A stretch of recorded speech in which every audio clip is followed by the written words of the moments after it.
საღამო მშვიდობის თბილისის დროით ზუსტად 7 საათი ეთერში პოსტების მთავარი საინფორმაციო გამოშვება. მე ანა აშორდია ვარ, ახალამბებში ნახავთ. სიტყვით გამოსვლა რეგიონული ეკოლოგიური სამიტის პლენარულ სხდომაზე და შეხვედრა მასპინძელი ქვეყნის პრეზიდენტთან. საქართველოს პრეზიდენტის ვიზიტი ყაზახეთში დასრულდა. მიხეილ ყაველაშვილის გზავნილების შესახებ გიყვებით რამდენიმე წუთში. სამთავრობო ცვლილებები ინიცირებულია პროცესები საკანონმდებლო ორგანოში ინაცვლებს, რა საკადრო და სტრუქტურული ცვლილებები განხორციელდა აღმასრულებელ ხელისუფლებაში. ერთობის კრიზისი სააკაშვილი ბოკერია გვარამიას ალიანსში. კლანებს შორის დაპირისპირება მწვალდება. რას პასუხობენ სააკაშვილის კრიტიკას ალიანსის წევრები და დარჩება თუ არა ალიანსში ნაცმოძრაობა. ევროკავშირის სასამართლოს უპრეცედენტო გადაწყვეტილება, რომელიც LGBT პროპაგანდის სასარგებლოდ სუვერენული ქვეყნების ტრადიციულ ღირებულებებს ეწინააღმდეგება. რა მოთხოვნას უყენებს ბრიუსელი უნგრეთის ახალ მთავრობას. კიდევ ერთი გერმანული ავიაკომპანია საქართველოს ავიაბაზარზე. კონდორი პირდაპირ რეისებს თბილისიდან ფრანკფურტის მიმართულებით შეასრულებს. როდის დაიწყებს კომპანია ოპერირებას?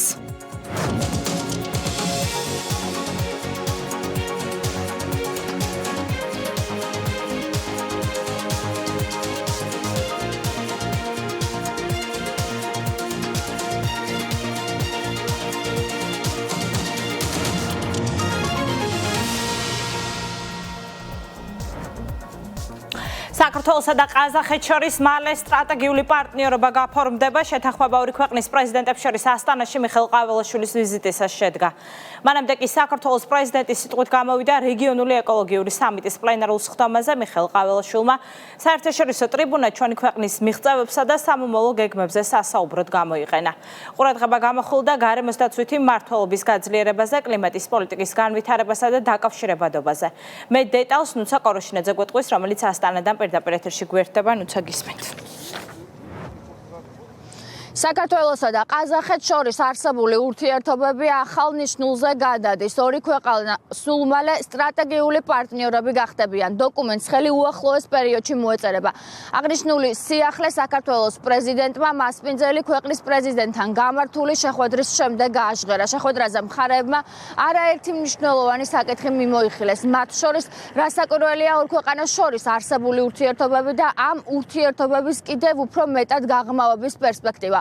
ორივე ქვეყნის პრეზიდენტმა შეხვედრაზე ყურადღება გაამახვილა შუა დერეფანზე და დაკავშირებადობაზე და ამ პროცესში პოტენციალის სრულად ათვისების პოტენციალზე. თავის მხრივ საქართველოს პრეზიდენტმა მასპინძელი ქვეყნის პრეზიდენტს მადლობა გადაუხადა ჩვენი ქვეყნის ტერიტორიული მთლიანობისა და სუვერენიტეტის მხარდაჭერისათვის. გარდა ამისა, მიხეილ ყაველაშვილმა ნასიმ ჟომართ ტაკაევს მიულოცა ახალი კონსტიტუციის მიღებასთან დაკავშირებული წარმატებით ჩატარებული რეფერენდუმი.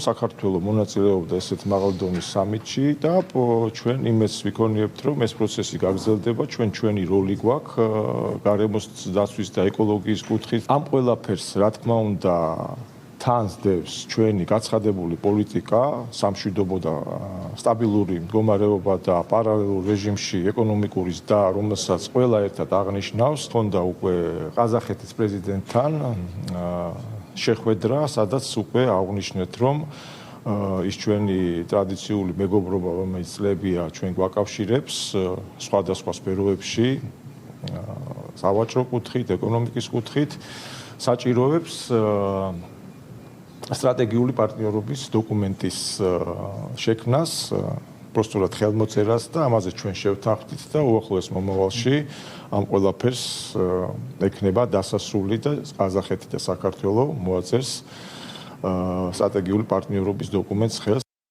ასტანაში შეკრებილი მთავრობების წარმომადგენლები და მაღალი რანგის სტუმრები მთელი დღის განმავლობაში მსჯელობენ ეკოლოგიური პრობლემების გამოწვევებზე და მათი გადაჭრის გზებზე. ისინი ერთად ეძებენ გზებს, რამაც ეკოლოგიური პრობლემები უნდა აღმოფხრას. პანელურ დისკუსიაზე სიტყვით გამოვიდა საქართველოს პრეზიდენტი, რომელმაც ყურადღება გაამახვილა ჩვენი ქვეყნის მიღწევებზე და სამომავლო გეგმებსა და ხედვებზე ამ მიმართულებით. გარდა ამისა, მიხეილ ყაველაშვილმა განმარტა, რომ გარემოს დაცვითი მმართველობის განვითარება საქართველოსათვის არის პრიორიტეტული. სიტყვით გამოსვლისას მათ შორის საუბარი შეეხო დაკავშირებადობას და მათ შორის ფორუმის ფარგლებში განსაკუთრებული აქცენტი სწორედ დაკავშირებადობაზე კეთდება, განსაკუთრებით კი ზღვაზე გასასვლელის არ მქონე ქვეყნების კონტექსტში. მიხეილ ყაველაშვილმა ისაუბრა საქართველოს ისტორიულ როლზე შუა დერეფანში, მისი განმარტებით საქართველო ოდითგანვე აკავშირებდა სახელმწიფოებს, კულტურებს და ბაზრებს. მისივე თქმით, საქართველო არის სანდო პარტნიორი. გარდა ამისა, საუბარი შეეხო ჩვენი ქვეყნის პრიორიტეტებს, როგორც პრეზიდენტმა განმარტა, საქართველო მხარს უჭერს მშვიდობის უზრუნველყოფას და განაგრძობს კონსტრუქციული დიალოგის მხარდაჭერას. ბოლო 10 წლეულის განმავლობაში ჩვენ მნიშვნელოვნად გავზარდეთ დაცული ტერიტორიების ფართობი, რომელიც ამჟამად ქვეყნის ტერიტორიის 13%-ს აღემატება, ხოლო დაცული ეკოსისტემების წილი დაახლოებით 23%-ია. ჩვენი მიზანია ეს მაჩვენებელი 2035 წლისთვის 30%-მდე გავზარდოთ, რაც საერთაშორისო სამიზნე მაჩვენებელთან სულ თანხმდრაშია. 2026 წლის იანვარში ქვეყანამ დააწესა გარკვეული შეზღუდვები ერთჯერადი გამოყენების პლასმასის პროდუქციაზე, რაც გარემოს დაბინძურების შემცირებისკენ გადადგმული მნიშვნელოვანი ქმედითი ნაბიჯია. ჩვენ ვახორციელებთ ინვესტიციებს ინფრასტრუქტურაში, რათა გავზარდოთ უსაფრთხო სასმელ წყალზე წდომა და გავაუმჯობესოთ ჩამდინარე წყლების წმენდის შესაძლებლობები, რაც ჩვენი მდინარეებისა და ბუნებრივი ეკოსისტემების უფრო ეფექტიანად დაცვის საშუალებას მოგცემს. ჩვენ მტკიცედ გვაქვს გადაწყვეტილი სარწყავი სისტემების მოდერნიზაცია, კლიმატის ცვლილებების მიმართ მდგრადი პრაქტიკისა და ინოვაციური ტექნოლოგიების დანერგვა. მართვის ეფექტური სისტემები და ძლიერი ინსტიტუციური მოწყობა ფასს კარგავს მშვიდობისა და სტაბილურობის გარეშე. მიგვაჩნია, რომ ეს განსაკუთრებით მნიშვნელოვანია დღევანდელ არასტაბილურ გლობალურ გარემოში. საქართველო კვლავაც განაგრძობს მშვიდობის, სტაბილურობისა და კონსტრუქციული დიალოგის მტკიცე მხარდაჭერას, რამაც ბოლო წლებში მაღალი ეკონომიკური ზრდა განაპირობა. საქართველო ადასტურებს მზადყოფნას ყველა პარტნიორთან მჭიდრო თანამშრომლობისთვის, მშვიდობიანი და მდგრადი მომავლის უზრუნველსაყოფად.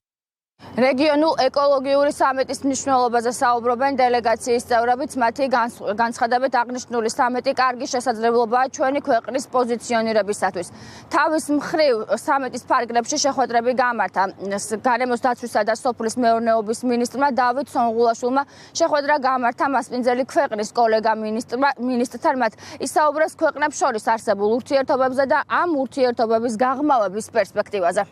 განხილული იყო ორ ქვეყანას შორის თანამშრომლობის ახალ ეტაპზე გადაყვანა, მოგეხსენებათ, რომ აქტიური თანამშრომლობა და წილად წლამდე დინამიკაში ორ ქვეყანას შორის სასოფლო სამეურნეო პროდუქციის ვაჭრობა იზრდება, რაც თავისთავად ხაზს უსვამს კიდევ ერთხელ ორ ქვეყანას შორის დამოკიდებულებას. საუბარი იყო შემდგომი ურთიერთობის გაძლიერებაზე, თუ როგორ შეიძლება რომ ერთობლივად კიდევ უფრო მეტად გაძლიერდეს აგრარული სექტორი, კიდევ უფრო მეტად როგორ შეიძლება გაძლიერდეს ორ ქვეყანას შორის ურთიერთობა. ესეთი ღონისძიებები შესაძლებლობას აძლევს რეგიონის ქვეყნებს მნიშვნელოვან საკითხებზე ისაუბრონ. ჩვენთან მიმართებაში ეს ღონისძიება მნიშვნელოვანი იყო, იმიტომ რომ ჩატარდა მთელი რიგი შეხვედრები პარტნიორ ქვეყნებთან, რომლებიც მიზანმიმართული იყო საქართველოს და ცენტრალური აზიის ქვეყნების თანამშრომლობის საკითხებზე, მათ შორის ერთ-ერთი მნიშვნელოვანი საკითხი დაკავშირებადობაზე.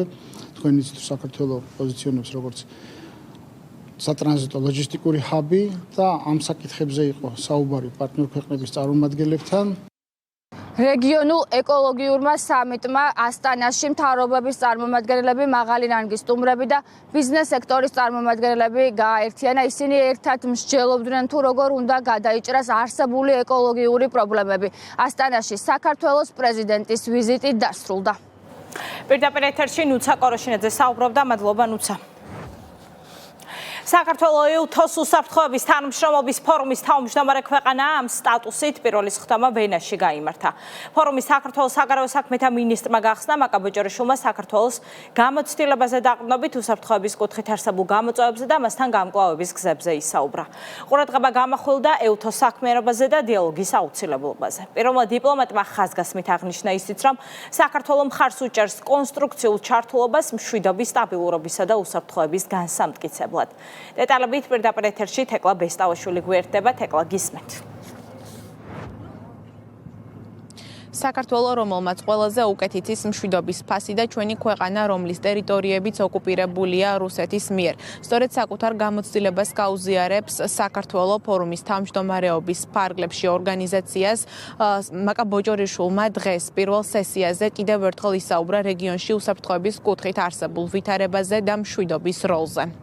საქართველოს აქვს უსაფრთხოების ძალიან მნიშვნელოვანი გამოწვევები ოკუპაციის თვალსაზრისით და რა თქმა უნდა მნიშვნელოვანია რომ ამ ჩარჩოში იყოს მუდმივად მსჯელობა და იყოს ჩვენს თვის მნიშვნელოვან საკითხებზე აქცენტები გაკეთებული. როდესაც ჩვენ ვსაუბრობთ საერთაშორისო ნორმების შესრულებაზე, როდესაც ჩვენ ვსაუბრობთ იმაზე რომ არ უნდა ხდებოდეს საერთაშორისო პრინციპების დარღვევა. ჩვენ EUTOS შევთავაზეთ საქართველოს თავმჯდომარეობა მომავალი წლისთვის, რა თქმა უნდა ეს არის ის გადაწყვეტილება, რომელიც უნდა მიიღონ მონაწილე ქვეყნებმა ერთსულოვნად, ყველა ქვეყანამ უნდა დაუჭიროს მხარი.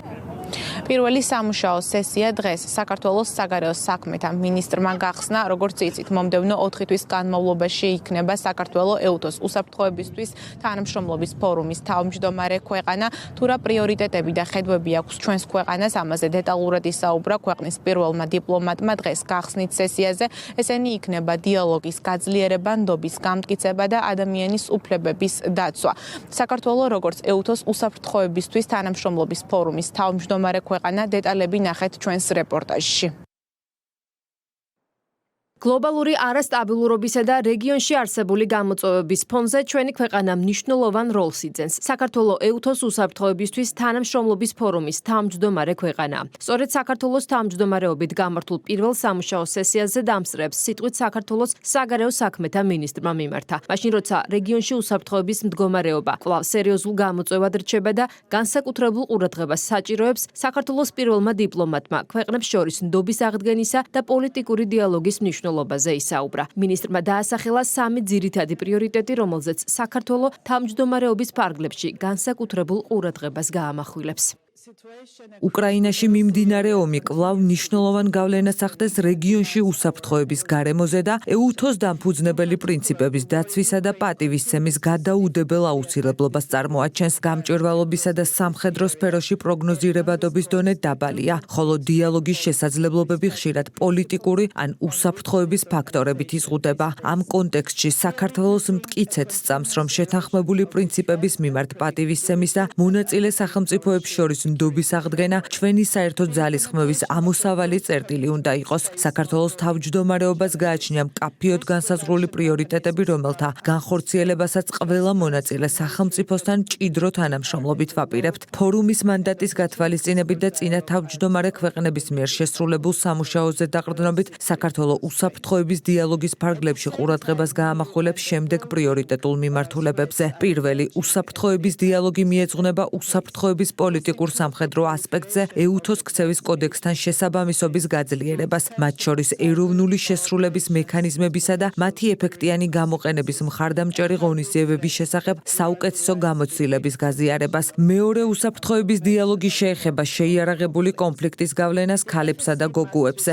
შეიარაღებული კონფლიქტები კვლავ არაპროპორციულ და მრავალგანზომილებიან გავლენას ახდენს ქალებსა და გოგოებზე, მაშინ როდესაც ქალები მნიშვნელოვან როლს ასრულებენ სოციალური მდგომარეობის შენარჩუნებაში და წვლილი შეაქვთ მშვიდობის დამყარებისა და აღდგენის პროცესებში. მესამე, უსაფრთხოების დიალოგი დაეთმობა კონფლიქტის პერიოდში ადამიანის უფლებათა დარღვევებს ქცევის კოდექსის ფარგლებში. მისი მიზანია გააძლიეროს მონაწილე სახელმწიფოთა ინფორმირებულობა მსგავსი დარღვევების თავიდან აცილების კუთხით, მათი ვალდებულებების შესახებ, მათ შორის შეიარაღებულ კონფლიქტებში საერთაშორისო ჰუმანიტარულ სამართალსა და ადამიანის უფლებათა საერთაშორისო სამართალს შორის ურთიერთკავშირის შესწავლის გზით. ასევე განამტკიცოს ეროვნულ დონეზე ამ ვალდებულებათა ეფექტიანი განხორციელება. EUTOS უსაფრთხოებისთვის თანამშრომლობის ფორუმის თავმჯდომარეობა საქართველოსთვის დიდი პასუხისმგებლობაა. ქვეყანა, რომელსაც ურთულესი გამოცდილება აქვს უსაფრთხოების საკითხებში და რომლის ტერიტორიების ნაწილი კვლავ ოკუპირებულია, საკუთარ გამოცდილებას მაქსიმალურად გამოიყენებს იმისთვის, რომ აქტიურად შეუწყოს ხელი მშვიდობის, სტაბილურობისა და ნდობის გაძლიერებას EUTOS სივრცეში. ჩვენს ქვეყანას უსაფრთხოების რთულ გამოწვევებთან უწევს გამკლავება და საკუთარი გამოცდილებით ვიცით გადაუჭრელი კონფლიქტების, სუვერენიტეტის დარღვევის, მონაწილე სახელმწიფოებს შორის ნდობის რღვევის შედეგები, მაშინ როდესაც რუსეთი განაგრძობს საქართველოს ორი რეგიონის ოკუპაციას და იქ უკანონო სამხედრო ყოფნას. სწორედ ეს გამოცდილება განსაზღვრავს ჩვენს მიდგომას ფორუმის თავმჯდომარეობასთან მიმართებით. ჩვენ მხარს ვუჭერთ კონსტრუქციულ ჩართულობასა და პრაქტიკული ზომების მიღებას ეუთოს მთელ ტერიტორიაზე მშვიდობის, სტაბილურობისა და უსაფრთხოების განსამტკიცებლად. ასევე ვაცნობიერებთ, რომ უსაფრთხოება მხოლოდ ფორმალური ინსტრუმენტების გამოყენებით არ მიიღწევა. ეს მოითხოვს მუდმივ ჩართულობას, ნდობის აღდგენასა და საფუძვლიანი არგუმენტების მოსმენასა და მათზე რეაგირებისთვის მზაობას. ასევე მსურს გაცნობოთ, რომ საქართველომ ოფიციალურად წარადგინა განაცხადი 2027 წელს ეუთოს თავმჯდომარეობაზე. განაცხადის წარდგენა ადასტურებს ორგანიზაციისადმი ჩვენს მტკიცე ერთგულებას და უწყლეტობის, ინკლუზიურობისა და პროაქტიული ჩართულობის ღირებულებების მიმართ დამოკიდებულებას. საქართველოს თავმჯდომარეობისთვის მზაობას ადასტურებს. ეუთოს საქმიანობაში კონსტრუქციული მონაწილეობის, ჰელსინკის დასკვნითი აქტის პრინციპების განუხრელად შესრულებასა და რთული უსაფრთხოების გამოწვევების გამკლავებაში შეძენილი პრაქტიკული გამოცდილებით, რეგიონული უსაფრთხოების ურთულეს გამოწვევებთან გამკლავების კუთხით დაგროვილი გამოცდილება საქართველოს შესაძლებლობას აძლევს ხელი შეუწყოს ეუთოს საქმიანობის უმაღლეს დონეზე წარმართვას. ფორუმის თავმჯდომარეობასთან ერთად განსაკუთრებით აღსანიშნავია საქართველოს ამბიციური განაცხადი, რომელიც უკვე ოფიციალურად გაკეთდა 2027 წელს ეუთოს თავმჯდომარეობასთან დაკავშირებით. მანამდე კი ფორუმის ფარგლებში ჩვენი ქვეყანა შეასრულებს უმნიშვნელოვანეს როლს უსაფრთხოების კუთხით დიალოგის წარმართვაში. საქართველოსთვის აღნიშნული ფორუმის თავმჯდომარეობა მნიშვნელოვანია, რადგანაც ეს იქნება ქვეყნისთვის კიდევ ერთი შესაძლებლობა, რათა საერთაშორისო თანამეგობრობას კიდევ ერთხელ წარუდგინოს ის პრობლემები, ის გამოწვევები, რომლის წინაშეც ჩვენი ქვეყანა იმყოფება. საქართველოს ფორუმის თავმჯდომარე ქვეყანა 2026 წლის 4 სექტემბრამდე იქნება, რის შემდეგაც თავმჯდომარეობას გაერთიანებული სამეფო გადაიბარებს. სტრუქტურული და საკადრო ცვლილებები აღმასრულებელ ხელისუფლებაში მამუკა მდინარეძე სახელმწიფო უსაფრთხოების სამსახური და მთავრობის შემადგენლობაში ინაცვლებს. ის ვიცე-პრემიერისა და სამართალდამცავი ორგანოების კოორდინაციის საკითხებში სახელმწიფო მინისტრის თანამდებობას დაიკავებს.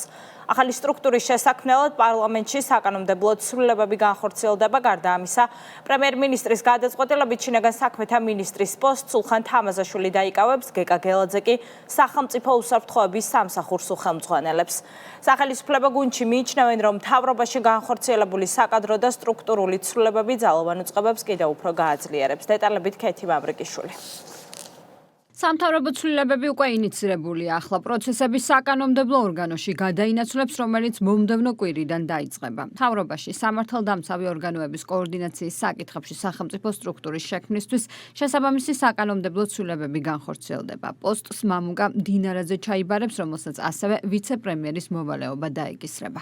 მამუკა მდინარეძე, რომელიც რამდენიმე თვის განმავლობაში სუსის ხელმძღვანელის თანამდებობას იკავებდა, ახლა აქტიურ პოლიტიკურ ცხოვრებაში ბრუნდება, რაც სახელისუფლება გუნდის შეფასებით პოლიტიკურ სივრცეს კიდევ უფრო მეტად გააძლიერებს. ქართულ ოცნებაში ხაზს უსვამენ მდინარეძის ხელმძღვანელობის პერიოდში სახელმწიფო უსაფრთხოების სამსახურის წარმატებულ საქმიანობასაც, მათ შორის კორუფციასთან ბრძოლისა და სისტემური რეფორმების თვალსაზრისით. გამოწვევები უშიშროებასთან, უსაფრთხოებასთან დაკავშირებით არის საკმაოდ სერიოზული, მათ შორის პატარა ქვეყნები საქართველოს რასაკვირველია ამ გამოწვევების წინაშე ნაკლები რესურსებით არის წარმოდგენილი, მაგრამ ეს უნდა იქნეს დაკომპენსირებული კარგი ორგანიზაციული რესურსით, რომელიც მამუკა მდინარეძეს რასაკვირველია გააჩნია და პოლიტიკური პოზიციიდან, პოსტიდან რასაკვირველია ეს კოორდინაცია ძალოვანი სტრუქტურების გაცილებით უფრო ეფექტური იქნება. შეუცვლელია და შეუპასებელია ის როლი, რომელიც ჰქონდა ბატონ მამუკა მდინარეძეს უსაფრთხოების სამსახურში საქმიანობიდან გამომდინარე, თვისობრივად შეიცვალა სამსახურის საქმიანობა, მათ შორის ეს იქნება გარედან მომდინარე საფრთხეების წინააღმდეგ ბრძოლის, მათ შორის კორუფციის წინააღმდეგ ბრძოლასთან დაკავშირებით, ამავდროულად მისი ჩართულობის გარეშე უბრალოდ წარმოუდგენელია, რომ 4 ოქტომბრის გადატრიალების მცდელობა აღკვეთილიყო. ძალიან მნიშვნელოვანი ცვლილებები არის იქიდან გამომდინარე, რომ ამ შემთხვევაში იქნება ახალი სამინისტრო და მისი ხელმძღვანელი ერთდროულად უნდა იყოს კვალიფიციური ძალოვანი სტრუქტურების მუშაობაში, სამართალდამცავი უწყებების მუშაობაში და ასევე პოლიტიკურ პროცესებში. შესაბამისად, მამუკა ბდინარაძე არის იდეალური კანდიდატი ამ სამინისტროს ხელმძღვანელობისთვის და რა თქმა უნდა ძალიან მოხარულები ვართ, რომ იგი პოლიტიკაშიც ბრუნდება და ერთის მხრივ ქართული ოცნების პოლიტიკურ გუნდს კიდევ უფრო გააძლიერებს. პრემიერ-მინისტრის გადაწყვეტილებით შინაგან საქმეთა მინისტრობიდან სუსის ხელმძღვანელობის თანამდებობაზე გადაინაცვლებს გეკა გელაძე. შინაგან საქმეთა მინისტრის პოსტს კი სულხან თამაზაშვილი ჩაიბარებს, რომელიც აქამდე აჭარის მთავრობას მეთაურობდა. საერთო ჯამში ქართულ ოცნებაში ამბობენ, რომ ცვლილებები ძალოვანი უწყებების კიდევ უფრო გაძლიერებისკენ არის მიმართული და გეკა გელაძესა და სულხან თამაზაშვილის პროფესიონალიზმს უსვამენ ხაზს. გუნდში ახლა ხშირად ხდება ცვლილებები, ამისგან რა ვიცი, არაფერი გასაკვირი არ არის. დღეს შეიძლება ერთ კონკრეტულ უწყებას, მიმართულებას ემსახურებოდე და მუშაობდე. ყველა, რა თქმა უნდა, სამსახურის მუშაობა მიმართულია იმისკენ, რომ ემსახუროს შენს ქვეყანას და ემსახუროს შენს ხალხს. არანაირი მნიშვნელობა არ აქვს თუ რომელ კონკრეტულ უწყებაში იქნები ან რომელ კონკრეტულ თანამდებობაზე. დარწმუნებული ვარ, რომ ბატონი სულხან თამაზაშვილის საქმიანობა შინაგან საქმეთა მინისტრის პოზიციაზე იქნება ასევე ძალიან წარმატებული. იგივე უნდა ითქვას ბატონ გეკა გელაძეზე, რომელიც ასევე წლების განმავლობაში იყო სხვადასხვა პოზიციაზე ძალოვან სტრუქტურებში, შინაგან საქმეთა სამინისტროში. ის არის ძალიან კარგი კადრი, ძალიან ძლიერი, მაღალი რანგის პროფესიონალი, რომელიც ძალიან კარგად იცნობს სისტემას. გარდა ამისა, ირაკლი კობახიძემ გუშინ ვიცე-პრემიერის პოსტის საგარეო საქმეთა მინისტრს მაკა ბოჯორიშვილს დააკისრა. საერთო ჯამში მთავრობის შემადგენლობაში 3 ვიცე-პრემიერი იქნება. პასუხისმგებლობა და პირველ რიგში მადლობელი ვარ იმისთვის, რომ გარკვეულწილად ხდება, ასე ვთქვათ, პოზიტიური შეფასება იმ საკითხების, რა საკითხებზეც მე მუშაობ და საქართველოს მთავრობის ფარგლებში მაქვს როლიც მაქვს დაკისრებული. მეორეს მხრივ ეს მნიშვნელოვანი იქნება ჩვენი ქვეყნის საგარეო ასპარეზზე წარმოსაჩენად. ვინ ჩაანაცვლებს სულხან თამაზაშვილს, აჭარის ავტონომიური რესპუბლიკის თავმჯდომარის კანდიდატი უახლოეს დღეებში საქართველოს პრეზიდენტთან და აჭარის ავტონომიური რესპუბლიკის უმაღლეს საბჭოსთან კონსულტაციების საფუძველზე დასახელდება. ერთობის კრიზისი სააკაშვილი ბოკერია გვარამიას ალიანსში კლანებს შორის დაპირისპირება სულ უფრო მწვავდება. განხეთქილების საბაბი ამჯერადაც მიხეილ სააკაშვილია, რომელიც ისევ არ ემორჩილება ალიანსის წესებს და საპატიმროდან პარტნიორების საჯარო კრიტიკას არ წყვეტს. პარალელურად ამტკიცებს, რომ უპირობო ლიდერობის ამბიცია არ აქვს, თუმცა ამავდროულად წარსულში მასზე დაქვემდებარებულებისგან ისევ მისი თამაშის წესებით მოქმედებას მოითხოვს. ყოფილ ნაციონალებს თავს ესხმიან მოქმედებიც, რომლებიც ურთიერთ კრიტიკის, ცენზურას, ლუზერების ტაქტიკას უწოდებენ. ბრალდებებს ბრალდებებით პასუხობენ ალიანსის დანარჩენი წევრები და ნაცმოძრაობას ალიანსის წესების დაცვას წინააღმდეგ შემთხვევაში კი შესაბამისი გადაწყვეტილების მიღებისკენ მოუწოდებენ. ახლა მთავარი კითხვა დარჩება თუ არა სააკაშვილი ბოკერია გვარამიას ალიანსი სააკაშვილის გარეშე. ნანუკო წითელაშვილი გიამბობთ. ეს პარადიგმა არა მხოლოდ დამაზიანებელი, არამედ არის ლუზერობის ფორმულა. ლუზერობის ფორმულა ასე მოიხსენიებს ნაციონალური მოძრაობა სააკაშვილი ბოკერია გვარამიას ალიანსის იმ მთავარ წესს, რისი დარღვევის გამოც გაერთიანების წევრები უკვე მეორე დღეა დაპირისპირებულები არიან. ნაციონალური მოძრაობის 3 ყოფილი მაღალჩინოსანის კოალიცია ერთობის კრიზისს განიცდის. კრიზისის გამო მწვავე კვლავ მსჯავრდებული ექს-პრეზიდენტია, რომელიც ამბიციებს ვერთმობს და კოლეგებს საჯაროდ აკრიტიკებს. სააკაშვილის პარტიაში დღეს საკუთარი ლიდერის დაცვის გზაზე ეგრეთ წოდებული ოპოზიციური ალიანსის შეთანხმება თავადაც არაერთხელ დაარღვიეს. ცხადია, მიზანი უნდა გაასწოროს ყველამ, არა მხოლოდ ვეთანხმები მიხეილ სააკაშვილს, არამედ კი უფრო ეფექტური, უფრო ფართო კამპანია არის საჭირო, თუ ვინმე სურს ლუზერობა, აი ამ გზას დაადგება და ბევრი ადამიანია, რომელიც აი ამ გზაზე დიდი ხანია დადის. ეგრეთ წოდებული ოპოზიციური ალიანსის წევრები ლუზერობის გზას მას შემდეგ დაადგნენ, რაც მსჯავრდებულმა ექს-პრეზიდენტმა მისთვის ცენზურის დაწესებისთვის პარტნიორები კიდევ ერთხელ გააკრიტიკა. სააკაშვილმა ბოკერია გვარამიას ფლანგი უმოქმედობაში დაადანაშაულა. სამიზნის გასწორება მოთხოვა და მთავარი კომპლექსის მიხეილ სააკაშვილისგან გათავისუფლება ურჩია. წინააღმდეგ შემთხვევაში ეგრეთ წოდებულ ოპოზიციურ ალიანსს დაშლა უწინასწარმეტყველა. მეგობრებო, გაასწორეთ თქვენი სამიზნე. დროა გავთავისუფლდეთ ჩემი კომპლექსისგან და საქმეზე კონცენტრირდეთ ბოლომდე და თუ რამე არ გამოგდით, ის კი არ უნდა თქვათ მიშა გვიშლის ხელსო, არამედ კიდევ უკეთესად იმუშაოთ. სააკაშვილის მუქარას ულტიმატუმით პასუხობს ბოკერიას პარტია. თამარ ჩერგოლეიშვილი ნაციონალურ მოძრაობაში არსებულ დაპირისპირებასა და დაყოფაზეც მიუთითებს. მსჯავრდებულ ექს-პრეზიდენტს კი ალიანსის იმ წესების დაცვისკენ მოუწოდებს, რომელსაც თავის დროზე ნებაყოფლობით თავადვე დათანხმდა. თუ ენემის რომელიმე ფრთისთვის ამ შეთანხმების დაცვა ცენზურას ნიშნავს, ეს მათი შიდა პრობლემაა და მე სხვა პარტიის შიგნით მიმდინარე დავებზე და სირთულეებზე კომენტარს ვერ გავაკეთებ. მათ უნდა გადაწყვიტონ პარტიის შიგნით სურთ ამ შეთანხმების დაცვა და ნაწილად ყოფნა თუ რა სურთ. რაც შეეხება გვარამიას, ის ამ ეტაპზე დუმილს ამჯობინებს. სანაცვლოდ დუმილს არღავს მისი თანაგუნდელი. პარტია ახალის წევრი ნოდარ ჩაჩანიძე ინიციატივით გამოდის, რომ სააკაშვილს წერილების წერა აეკრძალოს. ინიციატივის საფასუხოდ ჩაჩანიძემ მსჯავრდებული ექს-პრეზიდენტისგან დაცინვა მიიღო. ამასაც რომ ავუკრძალოთ სულ ცოტა ხნით ციხიდან წერილების წერა არ გიფიქრიათ? მინდა ავუხსნა ამ ორიენტირ დაკარგულ ვანაბი პოლიტიკოს, რომ ჩემი ლეგენდა და პოპულარობა ერთი-ორად გაიზრდება. ნაცმოძრაობაში ალიანსის დატოვებაზე ღია დალაპარაკდნენ. ანა წითლიძე ნაციონალურ მოძრაობას გაერთიანებიდან გამოსვლისკენ მოუწოდებს. ჩემი აზრით, კიდევ ერთი დაგმობის განცხადება უნდა დაიწეროს. ჩემი აზრით, ერთიანი ნაციონალური მოძრაობა უნდა გამოვიდეს საერთოდ ამ გაერთიანებიდან. ჩემი აზრითაც. მართველი გუნდის განცხადებით სააკაშვილი ბოკერია გვარამიას ერთობა ახლა ილუზიას ქმნის, რომ თითქოს ალიანსი აერთიანებს ადამიანებს, რომლებიც სააკაშვილს უპირისპირდებიან. სინამდვილეში კი საზოგადოებამ კარგად იცის, რომ ნაცმოძრაობის გარეშე ეგრეთ წოდებული ოპოზიციური ალიანსი არ არსებობს.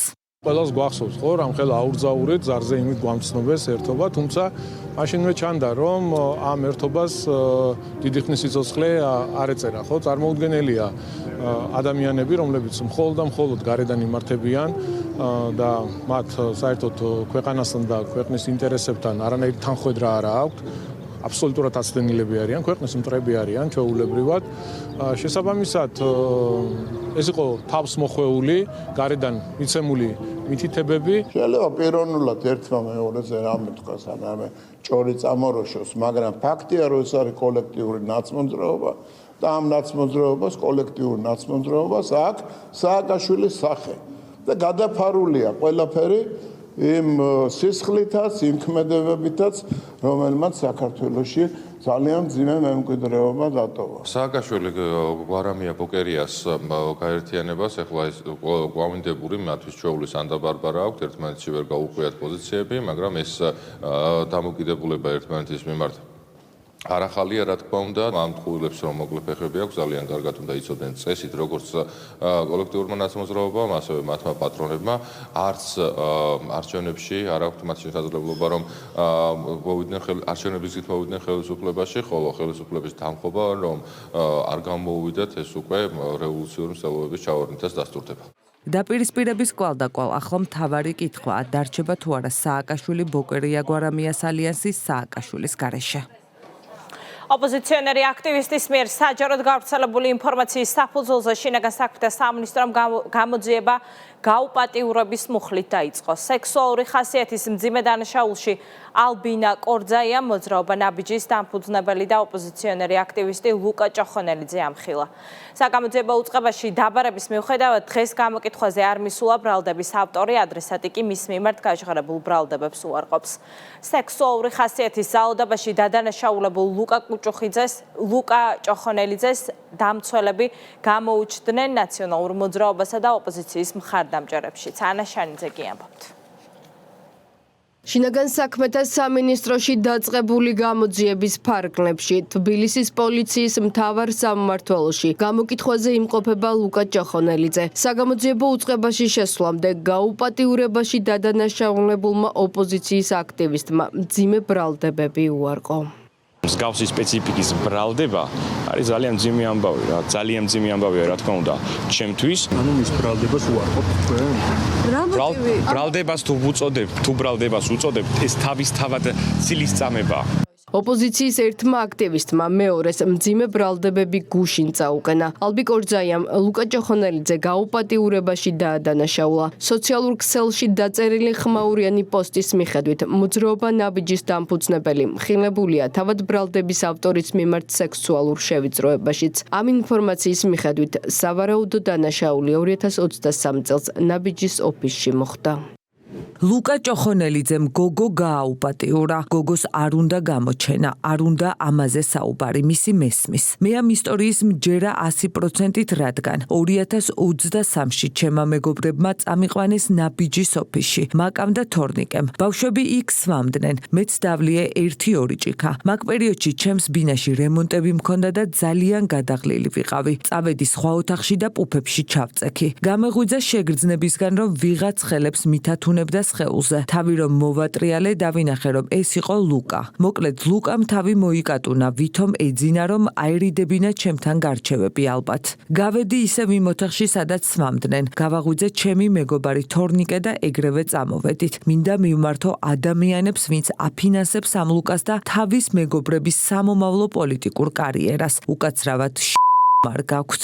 ლუკა ჭოხონელიძემ გუშინ ბრალდების ავტორს სოციალურ ქსელში ვეუპასუხა. კიდევ ერთ პოსტში კი დააკონკრეტა, რომ ალბიკ ორძაიას სასამართლოში უჩივნებს. ნაცოპოზიციის აქტივისტს კომენტარში გამოეხმაურა კორძაიას დედა, რომელიც სავარაუდო მტკიცებულებების შესახებ საუბრობს. მე ვარ ალბიკ ორძაიას დედა და გირჩევ გონს მოხვიდე. ნახევარმა თბილისმა იცის ეს ამბავი და ხელს გაფარებენ. შენისთანა უპრინციპო არსებები არიან და იმიტომ არიან გაჩუმებულები. შენისთანა მშიშრები და მხდალები. ჩემი თვალით ვნახე და ჩემი ყურით მოვისმინე პრუფები და აქ მაქვს. მე თვითონ მივაბრძანე პროკურატურაში და მერე ვნახოთ რა სიტყვიშე არაკაცო.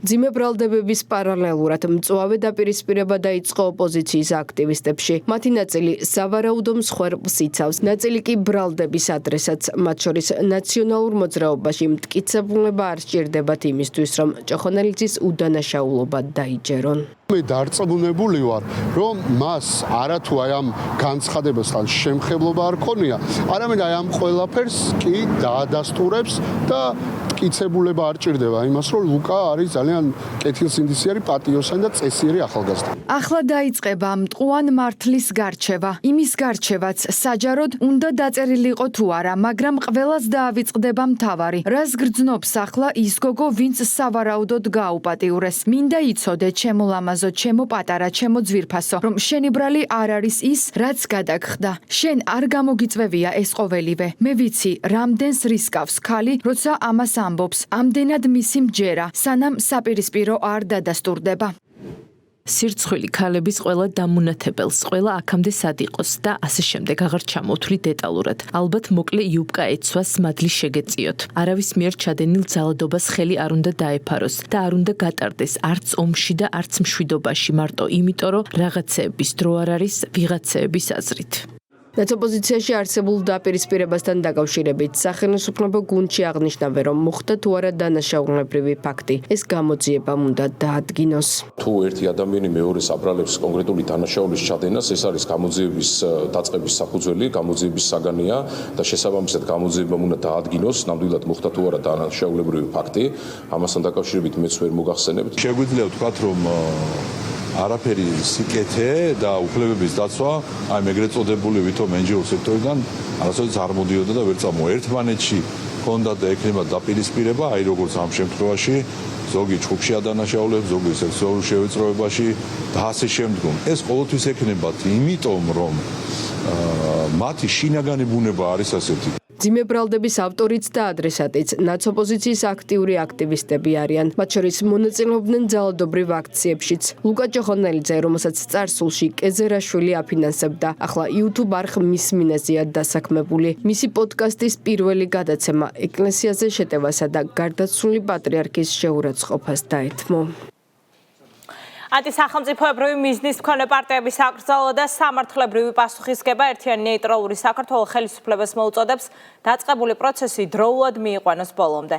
პარტიაში მიიჩნევენ, რომ კოლექტიური ნაცმოძრაობის აკრძალვის გადადებული ყოველი დღე საფრთხის შემცველია ქვეყნის სტაბილურობისთვის, აგენტურის აკრძალვის გარეშე კი პოლიტიკური სისტემის გაჯანსაღება შეუძლებელია.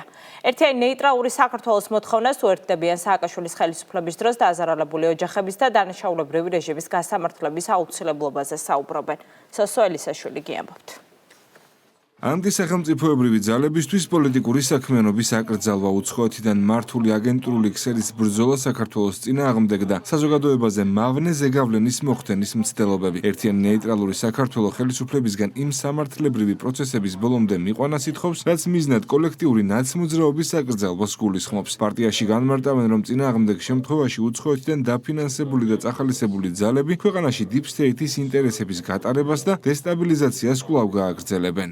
კოლექტიური ნაცმოძრაობა 13 წელია აგრძელებს დანაშაულებრივ საქმიანობას და სახელისუფლებო ძალაუფლების გარეშეც მუდმივად აყენებს ზიანს ქვეყანას და საზოგადოებას. კოლექტიური ნაცმოძრაობის, ანუ აგენტურული ქსელის ქართულ პოლიტიკაში შენარჩუნება იყო და არის გარე ძალების deep state-ის გლობალური ომის პარტიის ინტერესი.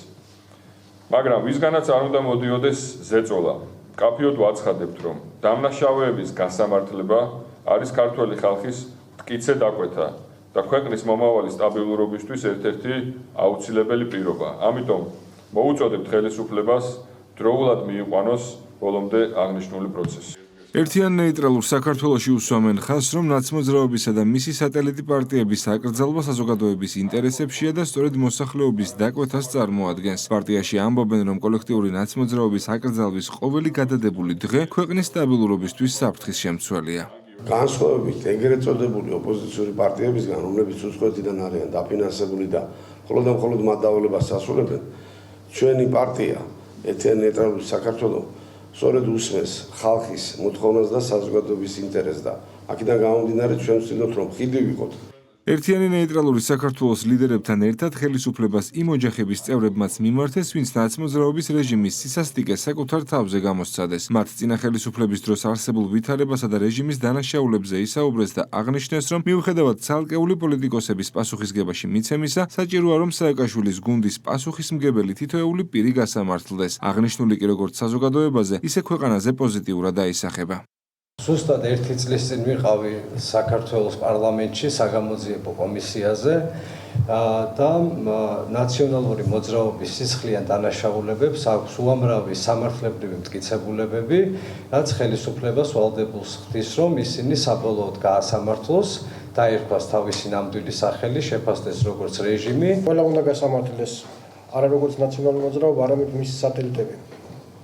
და ის ადამიანები, ვინც ფაქტიურად ამათ ერთად სათავეში ვინც შექმნეს ეს პარტია და დღესაც ისევ გამოდიან და კიდევ იმას ხადიან, რომ როგორ მოვიდნენ ხელისუფლებაში.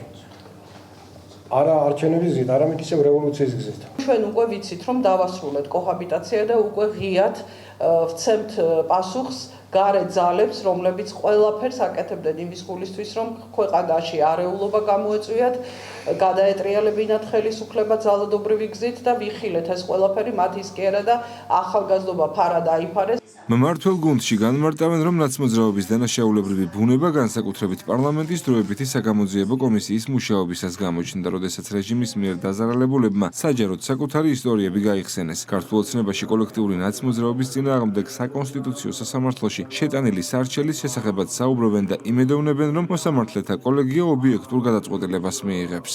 რეალურად დაიღვარა დიდი რაოდენობის სისხლი, უამრავი ადამიანი და ოჯახი გაუბედურდა და ძალიან დიდი ნაწილი ჩვენი ტერიტორიებისა, მათ შორის საგანგებოდ მნიშვნელოვანი სტრატეგიული მნიშვნელობის ტერიტორიები დაიკარგა. ვერანაირად ვერ ვიტყვით, რომ 2012 წლის შემდეგ არ დაისაჯნენ ან თუნდაც სადისტები, ან სადისტების ორგანიზატორები. დაისაჯნენ, მაგრამ ამან არ შექმნა სახელმწიფო სტაბილურობის მომავალი განვითარების წინაპირობა. რა თქმა უნდა, ეს არის დანაშაულებრივი რეჟიმი და ამ შემთხვევაში ყველაზე მკაფიო ეს ყველაფერი გამოჩნდა საგამოძიებო კომისიის მუშაობის დროს და ის 500 გვერდიანი დასკვნა, რომელიც საგამოძიებო კომისიამ ფაქტებზე და მტკიცებულებებზე დაყრდნობით დადო. ჩვენ მივმართეთ საკონსტიტუციო სასამართლოს ამ შემთხვევაში უკვე თვითონ სარჩელში მონათვალი ასაკრძალი პარტიების გაიზარდა, ფედერალისტები დავამატეთ და რა თქმა უნდა ჩვენ იმედი გვაქვს, რომ საკონსტიტუციო სასამართლო მიიღებს ობიექტურ გადაწყვეტილებას. ანტისახელმწიფოებრივი მიზნის მქონე პარტიების აკრძალვის სასარჩელო მოთხოვნით ქართულმა ოცნებამ საკონსტიტუციო სასამართლოს უკვე მიმართა. ასაკრძალ პოლიტიკურ სუბიექტებს შორის მიხეილ სააკაშვილის, ნიკა გვარამიას, მამუკა ხაზარაძის და გიგა ბოკერიას პარტიები არიან. დიუშენის სინდრომის პაციენტებისთვის ამბულატორიული, სტაციონარული და კვლევითი მომსახურება ფართოვდება, პარალელურად ისევ განხილვის საგანია აღნიშნული დაავადების სამკურნალო ექსპერიმენტული წამლების მოხმარების რისკები და ქვეყანაში შემოტანის თემა. საკითხთან დაკავშირებით საჯარო დისკუსიის გამართვას ითხოვს მშობელთა ორგანიზაცია, თუმცა ჯანდაცვის სამინისტროში კიდევ ერთხელ განმარტავენ, რომ დიუშენის სინდრომის პაციენტების ოჯახების მიერ მოთხოვნილი მედიკამენტები მნიშვნელოვან რისკებს შეიცავს. სწორედ არსებული რისკების გამო ევროპის არც ერთ ქვეყანას პრეპარატის სახელმწიფო პროგრამაში არ აქვს ჩასმული. მედიკამენტის ავტორიზაციაზე უარი განაცხადა ევროპის წამლის სააგენტომ, ამერიკის შეერთებული შტატების წამლების სააგენტომ კი პრეპარატის არაეფექტურობის გამო მწარმოებელ კომპანიას პროდუქციის რეალიზაციის შეწყვეტა მოსთხოვა. საკითხს სიფრთხილით ეკიდება საქართველოს ხელისუფლებას საერთაშორისო კვლევებს და გამოცდილებას ეყრდნობა. მარიამ რატიანი გიამბობთ. ყველა მშობლისთვის, ყველა პაციენტისთვის ეს მოხდა რა თქმა უნდა სასიკეთო ამბავი. დიუშენის კუნთოვანი დისტროფიის მქონე პაციენტებისთვის ამბულატორიული, სტაციონარული და კვლევითი მომსახურების გაფართოების საკითხზე ჯანდაცვის სამინისტრო მუშაობა უკვე დაიწყო. მიხეილ სარჯვალაძე მოადგილესთან ერთად პროგრამაში ჩართვასთან დაკავშირებით სხვადასხვა კლინიკების წარმომადგენლებს შეხვდა, სადაც ზემოთ აღნიშნული მომსახურების მნიშვნელობასა და მათ ეფექტურობაზე იმსჯელეს. იშვიათი დაავადებების მართვის სახელმწიფო პროგრამას ემატება ნერვკუნთოვანი დაავადებების დიუშენის კუნთოვანი დისტროფიის, ბეკერის კუნთოვანი დისტროფიისა და სპინალური კუნთოვანი ატროფიის ბენეფიციარების ჯანმრთელობის მდგომარეობის მონიტორინგის კომპონენტი. კომპონენტი მოიცავს როგორც ექიმ სპეციალისტების კონსულტაციებს, ასევე კლინიკო-ლაბორატორიულ და ინსტრუმენტულ გამოკვლევებს და იძლევა კომპლექსური ზედამხედველობის შესაძლებლობას. ბენეფიციარებს შეუძლიათ სერვისი მიიღონ როგორც სტაციონარულ, ასევე ამბულატორიულ პირობებში და გათვალისწინებულია წელიწადში 3-ჯერადად სრული გამოკვლევების ჩატარება. სერვისი დიუშენის გარდა სხვა დიაგნოზის მქონე პაციენტებისთვის მომსახურებასაც ითვალისწინებს და საჭირო კვლევების ფართო სპექტრს მოიცავს. მომსახურებებს სახელმწიფო სრულად დააფინანსებს და ბენეფიციარებისთვის სერვისები უფასო იქნება. მხოლოდ დიუშენს არ ეხება, სხვა ნოზოლოგიებიც არსებობს, რომელთა დიაგნოზები, რომელსაც ასევე შეეხება. იარსებებს შესაძლებლობა პაციენტისთვის, რომ თუ მას სურვილი აქვს, რომ მულტიდისციპლინურად იქნეს შეფასებული, სტაციონარულად ექნება შესაძლებლობა მივიდეს კონკრეტულ კლინიკაში და მიიღოს ეს სერვისი, პრაქტიკულად მთელი სპექტრი საჭირო კვლევების, საჭირო გამოკვლევების, რაც კი შეიძლება ამ შემთხვევაში იყოს აქტუალური ამ დიაგნოზების შემთხვევაში, იქნება ხელმისაწვდომი და ეს ბუნებრივია იქნება ორგანიზებულიც, დაფინანსებულიც და ასე შემდეგ. მთლიანობაში 10 სპეციალისტი შეიძლება იყოს საჭირო, სხვადასხვა სპეციალისტი, ამ სპეციალისტების ერთ სივრცეში თავმოყრა და ამ ბავშვების შეფასება წელიწადში ერთხელ იქნება ჩვენი მთავარი ამოცანა და ვფიქრობთ, რომ ეს ძალიან მნიშვნელოვანია ამ ბავშვების მეთვალყურეობისთვის და დარღვევების აღმოჩენის შემთხვევაში ოპერატიული მართვისთვის. ჯანდაცვის სამინისტრო პროგრამის ქვეყნის მასშტაბით გაფართოებაზეც მსჯელობს. უწყება ასევე იშვიათი დაავადების სამკურნალო სახელმწიფო პროგრამის ახალ კომპონენტში ბავშვებთან ერთად ზრდასრული ბენეფიციარების ჩასმაზეც აქტიურად მუშაობს. პროგრამა უნდა იყოს ხელმისაწვდომი რეგიონშიც და თბილისშიც და ამისთვის მუშაობს სამინისტრო შეხვედრები ტარდება და იმის მიხედვით თუ რომელი კლინიკა მიიღებს მონაწილეობას ჩაუტარდებათ იმ კლინიკაში მკურნალობაც, ლაბორატორიული კვლევების და ჰოსპიტალური მკურნალობაც. ამის გარდა ლაბორატორიული კვლევები და თქვათ კონსულტაციების არჩევანის უფლება ექნება პაციენტს. ჩვენ მზად ვართ ამ მნიშვნელოვან ინიციატივაში მონაწილეობა მივიღოთ და ჩვენი კლინიკა სრულად არის აღჭურვილი შესაბამისი აპარატურით და სპეციალისტებით, რომ ამ ადამიანებს დავიხმაროთ და მათთვის საჭირო სერვისები შევთავაზოთ, როგორც ამბულატორიული, ისე სტაციონარული. მათ შორის ვფიქრობ, რომ ჩვენი ქსელის სიდიდიდან გამომდინარე ჩვენი რეგიონის კლინიკები ამ ნაწილში სიხარულით ჩაერთვებიან.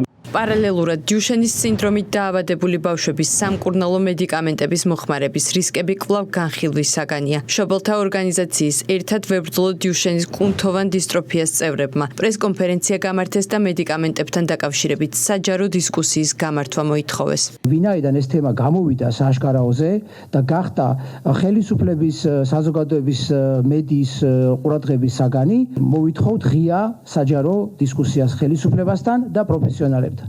ჯანდაცვის სამინისტრო დიალოგის გამართვასთან დაკავშირებით მზაობას გამოთქვამს, თუმცა მინისტრი განმარტავს, რომ კრიტიკულად მნიშვნელოვანია დისკუსია პროფესიონალურ ჭრილში წარიმართოს. აქ მთავარი არის ეს ორი ფაქტორი: უსაფრთხოება და ეფექტიანობა. შეგვიძლია ამაზე ბუნებრივია, რომ მსჯელობაც გავაგრძელოთ და აბსოლუტურად სრულფასოვნად მივაწოდოთ ინფორმაცია საზოგადოებას იმის შესახებ, რომ თითოეულ ასეთ მედიკამენტთან დაკავშირებით რა კონკრეტული კითხვები არსებობს. რა თქმა უნდა, ამაზე მსჯელობა უნდა გაგრძელდეს, მაგრამ ეს მსჯელობა და რაღაცა საზოგადოებრივ დისკუსიასთან მეტად მოითხოვს პროფესიონალურად შეფასებას, პროფესიონალურად პასუხების მიღებას. დიუშენის კუნთოვანი დისტროფიის მქონე პაციენტებისთვის მომსახურების გაფართოების საკითხზე ჯანდაცვის მინისტრმა გუშინ განაცხადა.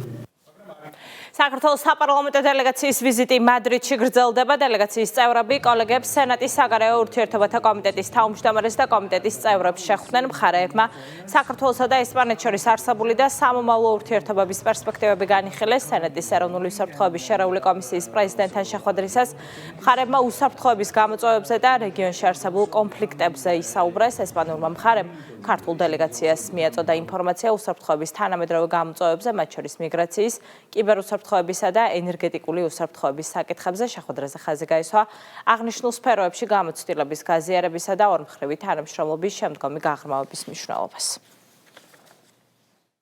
შეხვედრაზე ვისაუბრეთ ყოველდღიური ურთიერთობების განვითარებაზე, ვიზიტების გაცვლაზე, ქონდა საუბარი ასევე სავაჭრო, ეკონომიკურ, კულტურულ ურთიერთობებზე, თუმცა ძირითადი საკითხი მაინც ჩვენი საუბრისა იყო უსაფრთხოება, იყო კონფლიქტები და ომები ჩვენს რეგიონში, იყო რუსეთის ფედერაციის მიერ საქართველოს ტერიტორიების ოკუპაცია და ასევე საქართველოს ევროკავშირში გაწევრიანების პროცესი. ჩვენ ასევე გავმართეთ შეხვედრა სენატისა და დეპუტატთა პალატის შერეული კომისიის პრეზიდენტთან უსაფრთხოების საკითხებზე.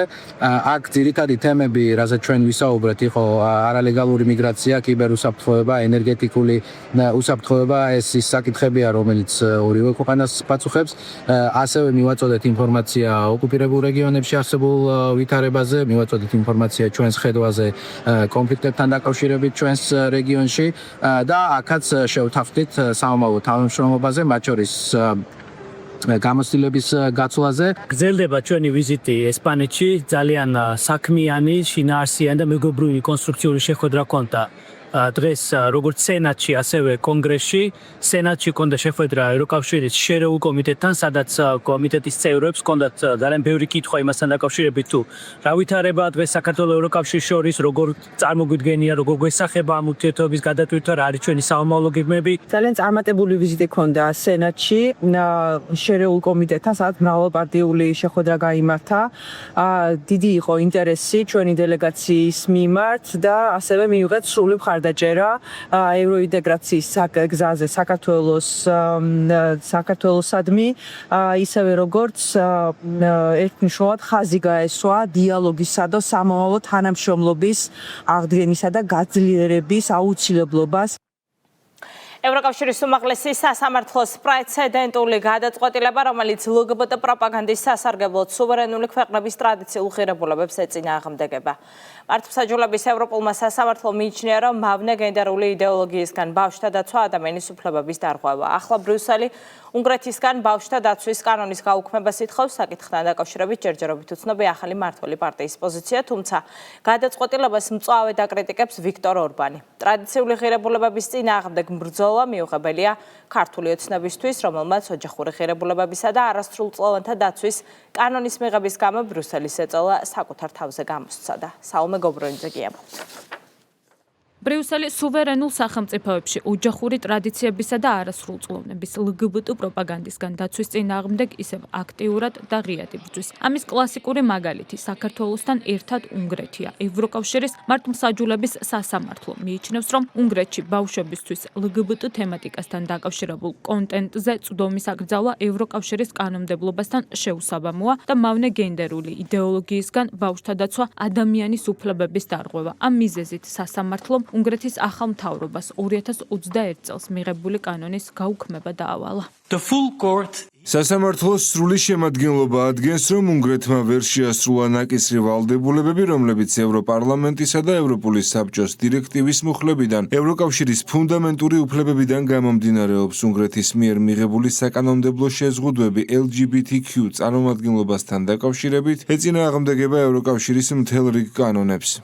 აღასრულებს თუ არა უნგრეთის ახლად არჩეული მთავრობა ევროკავშირის მართლმსაჯულების სასამართლოს ამ დირექტივას. არჩევნებში გამარჯვებული პარტიის ლიდერის პეტერ მადიარის პოზიცია ამ დრომდე უცნობია, თუმცა ევროპულ დირექტივას მალევე მოჰყვა მოქმედი პრემიერ-მინისტრის მწვავე კრიტიკა. ვიქტორ ორბანი ბრიუსელის მხრიდან პირდაპირ ზეწოლაზე საუბრობს და აცხადებს, რომ მისი გუნდი არაპირებს პოზიციების დათმობას, რომლისთვისაც წლების განმავლობაში იბრძოდა. სწორედ ორბანის მთავრობამ აკრძალა კანონით პრაიდის ჩატარება. ბრიუსელის სატკეპნი მანქანა უკვე ამუშავდა. ჩვენმა პატრიოტულმა მთავრობამ დაიცვა უნგრელი ბავშვები აგრესიული LGBTQ პროპაგანდისგან. ახლა ბრიუსელის იმპერია საპასუხო დარტყმას ახორციელებს. ჩვენ არ დავთმობთ ბრძოლას ევროპის სულისთვის.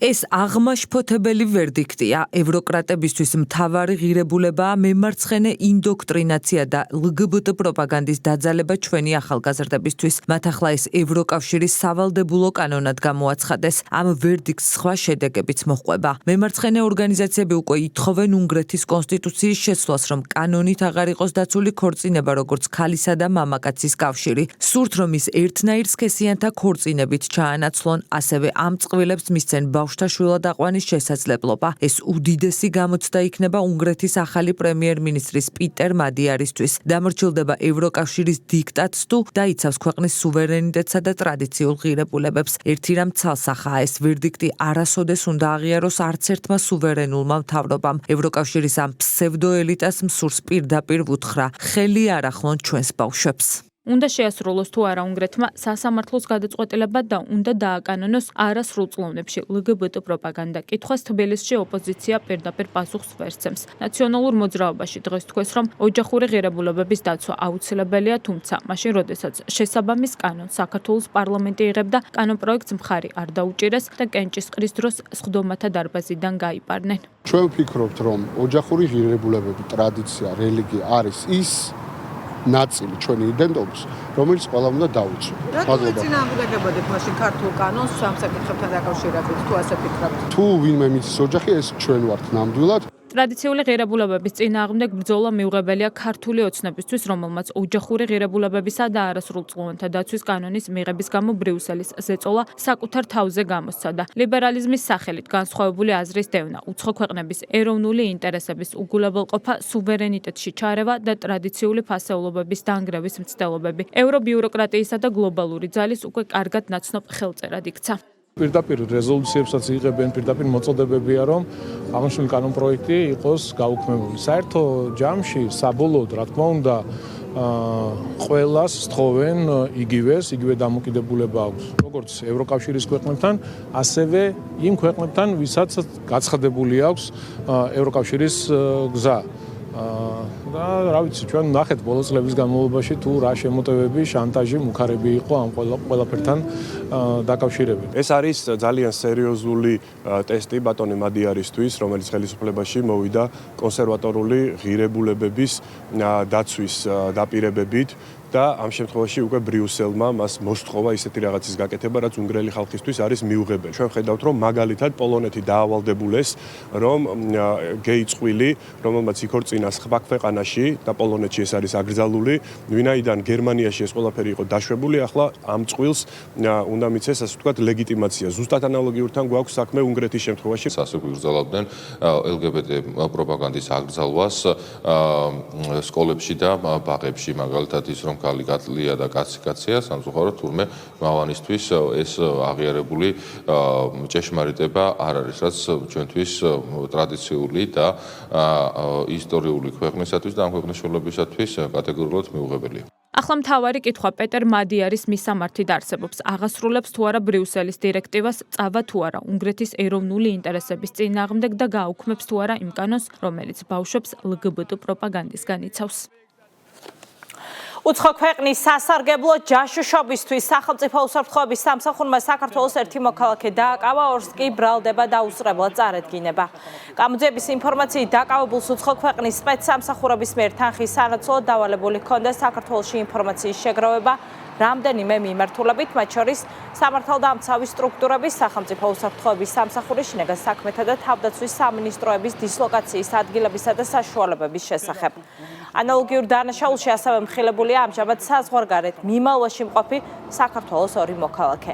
მათ მიმართ ინტერპოლის მეშვეობით გამოცხადდება საერთაშორისო ძებნა, ბრალდება კი დაუსწრებლად წარედგინებად. დანაშაული 8-დან 12 წლამდე პატიმრობას ითვალისწინებს. უცხო ქვეყნის სპეცსამსახურის თანამშრომელი საქართველოს მოქალაქეს გარკვეული ფულადი თანხის მიღების სანაცვლოდ საქართველოს ინტერესების წინააღმდეგ ავალებდა სხვადასხვა ხასიათის ინფორმაციის შეგროვებას უცხოური სპეცსამსახურისთვის გადაცემის მიზნით. გამოძიებით დადგენილია, რომ ჯაშუშობისთვის დაკავებულ პირს დავალებული ჰქონდა საქართველოში ინფორმაციის შეგროვება შემდეგი მიმართულებებით: სახელმწიფო უსაფრთხოების სამსახურის, შინაგან საქმეთა სამინისტროს, თავდაცვის სამინისტროს დისლოკაციის ადგილების, ძალებისა და საშუალებების შესახებ, ასევე მათი დისლოკაციის ადგილების ფოტო და ვიდეო გადაღება. საქართველოში სტრატეგიული ობიექტების, მათ შორის ხიდების, საავტომობილო და სარკინიგზო მაგისტრალების და სხვა დანიშნულების ობიექტების განთავსების შესახებ, ასევე აღნიშნული ადგილების ფოტო და ვიდეო გადაღება და სხვა. კონდაზორების დეპარტამენტის მიერ ანალოგიურ დანაშაულში ასევე მხილებულია საქართველოს ორი მოქალაქე, რომლებიც გადაბირებული იქნენ ამავე უცხო ქვეყნის სპეცსამსახურის თანამშრომლების მიერ და მიღებული დავალების შესაბამისად საქართველოს ინტერესების საზიანოდ ახორციელებდნენ სხვადასხვა ხასიათის ინფორმაციების შეგროვებას და უცხო ქვეყნის სპეცსამსახურის წარმომადგენლებისთვის გადაცემას. რეკლამის დრო პირდაპირ ეთერში რამდენიმე წუთში დაგიბრუნდებით.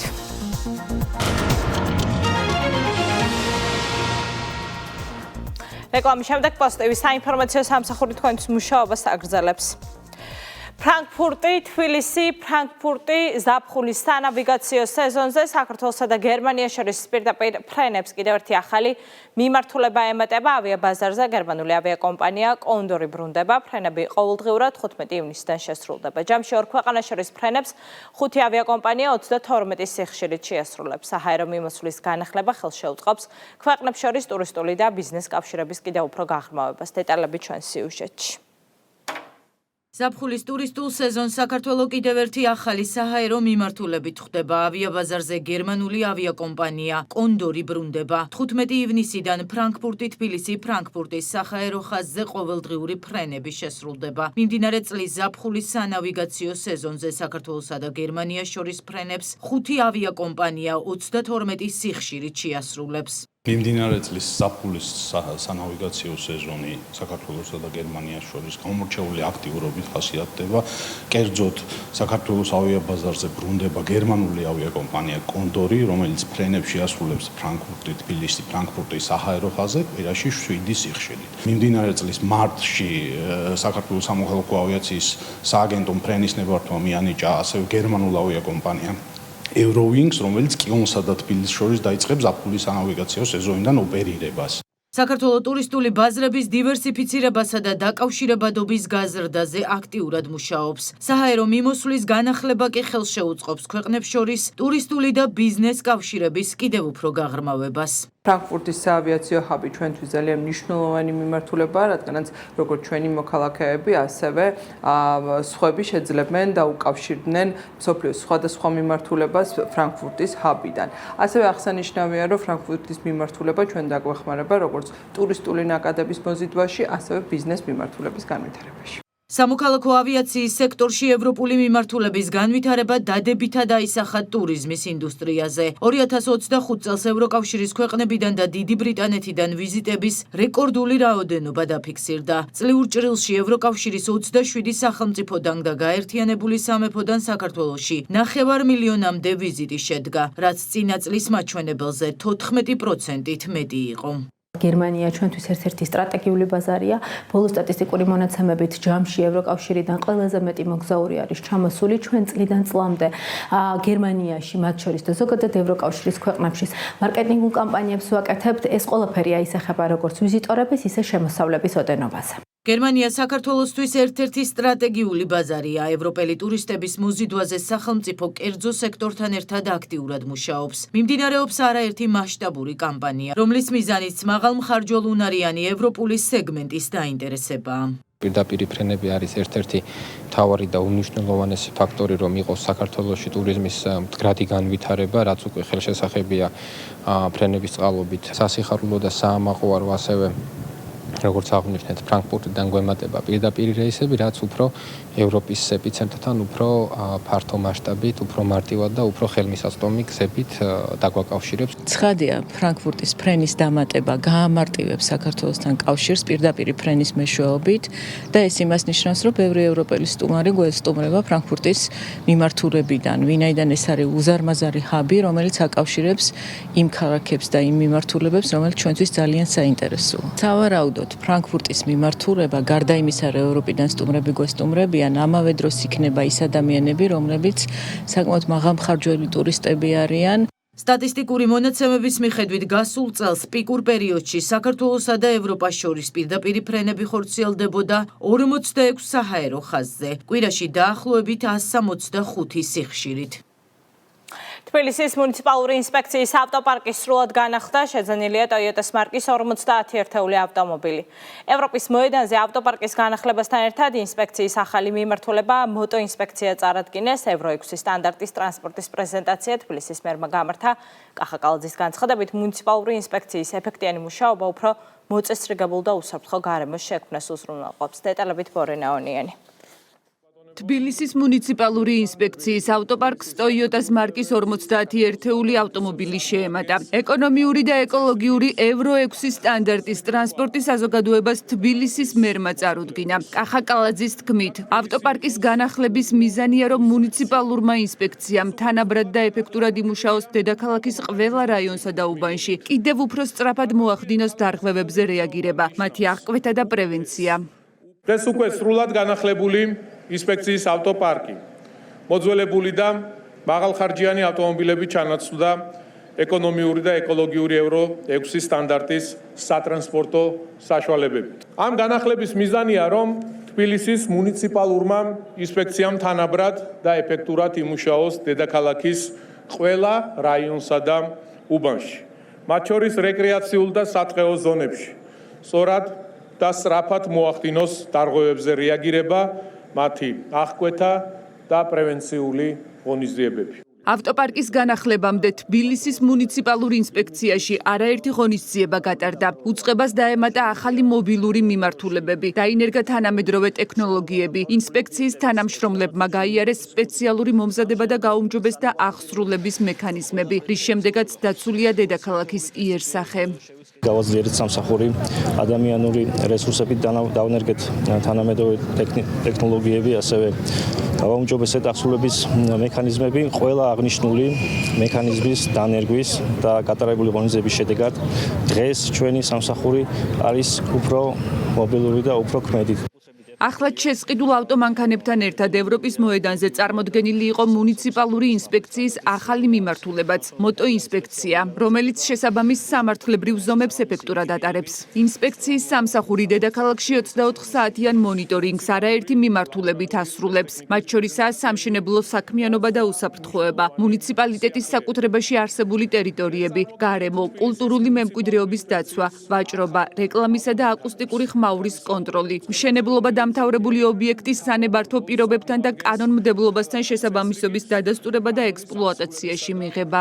მუნიციპალურ ინსპექციას ავტოპარკს დაემატა მოტოინსპექცია, ეგრეთ წოდებული ტრიციკლები, რომელიც ასევე უფრო ეფექტურად განახორციელებენ შემოსულ ხაზი იქნება თუ მოქალაქის მიერ დაფიქსირებული საჩივარზე რეაგირებას და შესაბამის სამართლებრივი ზომების გატარებას. გადავაადგილებით უსწრაფესად, ყოველ გამოძახებაზე შეგვიძლია, რომ მაქსიმალურად სწრაფად მივიდეთ და შესაბამისი რეაგირება მოვახდინოთ.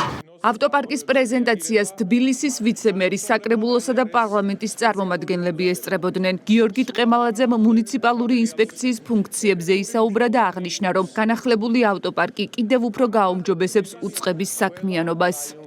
ის რომ დღეს გაუმჯობესებული ასე ვთქვათ ტექნიკა და კონკრეტულად ავტომობილები მოემსახურება მუნიციპალურ ინსპექციას, ეს მნიშვნელოვნად გაუმჯობესებს და ეს არის მეტი შესაძლებლობა მათთვის, რომ უკეთესი ფუნქციონირება განახორციელონ. დედაქალაქის მასშტაბით უსაფრთხოების დაცვა თბილისის მერიის ერთ-ერთი პრიორიტეტია. ამ მიზნით ძლიერდება ინსპექციის სამსახური და სათანადო დონეზე მყარდება წესრიგი.